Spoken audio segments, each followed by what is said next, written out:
2 Corinthians 12. I must go on boasting. Though there is nothing to be gained by it, I will go on to visions and revelations of the Lord. I know a man in Christ who 14 years ago was caught up to the third heaven.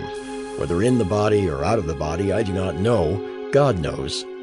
And I know that this man was caught up into paradise. Whether in the body or out of the body, I do not know. God knows.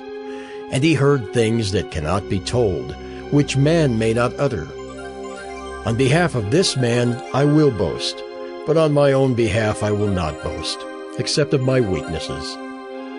Though if I should wish to boast, I would not be a fool, for I would be speaking the truth. But I refrain from it, so that no one may think more of me than he sees in me or hears from me.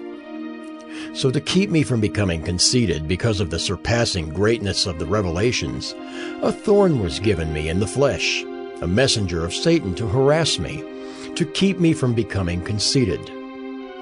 3 times I pleaded with the Lord about this, that it should leave me. But he said to me, "My grace is sufficient for you, for my power is made perfect in weakness." Therefore I will boast all the more gladly of my weaknesses, so that the power of Christ may rest upon me.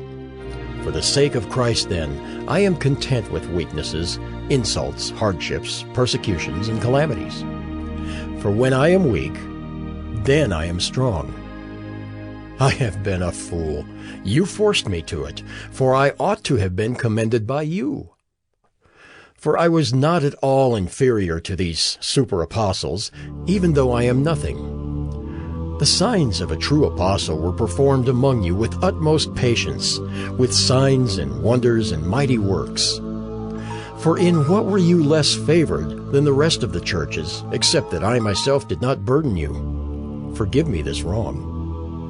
Here for the 3rd time I am ready to come to you, and I will not be a burden, for I seek not what is yours, but you. For children are not obligated to save up for their parents, but parents for their children. I will most gladly spend and be spent for your souls. If I love you more, am I to be loved less? But granting that I myself did not burden you, I was crafty, you say, and got the better of you by deceit. Did I take advantage of you through any of those whom I sent to you? I urged Titus to go and sent the brother with him. Did Titus take advantage of you?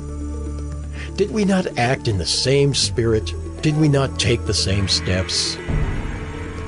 Have you been thinking all along that we have been defending ourselves to you? It is in the sight of God that we have been speaking in Christ, and all for your upbuilding, beloved.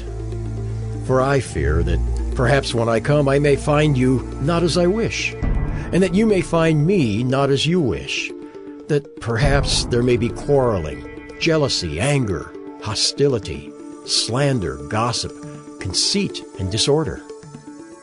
I fear that when I come again, my God may humble me before you, and I may have to mourn over many of those who sinned earlier and have not repented of the impurity, sexual immorality, and sensuality that they have practiced.